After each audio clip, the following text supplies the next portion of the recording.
Hello friends, இன்றைக்கி ஒரு இன்ட்ரெஸ்டிங்கான வீடியோ தான். பிரேக்ஃபாஸ்ட் ஐட்டம் பார்க்க போகிறோம்.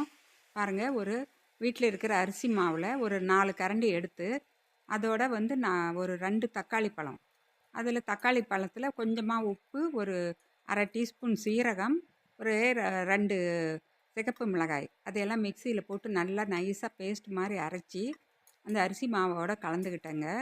இதை கலந்து இப்போ தோசைக்கல்லில் நல்லா தோசையாக வார்த்து எடுக்கிறேன். பாருங்கள், நல்லா கொஞ்சமாக எண்ணெய் ஊற்றி நல்லா முருகலாக வேக வச்சு திருப்பி விட்டு நம்ம எடுத்துட்டோம்னா இந்த தோசை அவ்வளோ டேஸ்ட்டாக இருந்ததுங்க. எதுவுமே தொட்டுக்கிறதுக்கு இல்லைன்னா கூட சும்மாவே சாப்பிட்றதுக்கு அவ்வளோ டேஸ்ட்டாக, புளிப்பு, உப்பு, காரம் எல்லாமே அதில் கலந்து இருக்கிறதுனால டீயோட வச்சு சாப்பிட்றதுக்கு அவ்வளோ செம்ம டேஸ்ட்டாக இருந்தது. வேணுங்கிறவங்க கூட தேங்காய் சட்னி அல்லது கார சட்னி அல்லது நீங்கள் சாஸு, ஒயிட் சாஸ், அது மாதிரி மயோனீஸ் அது மாதிரி கூட வச்சு குழந்தைங்களுக்கு கொடுக்கலாம்.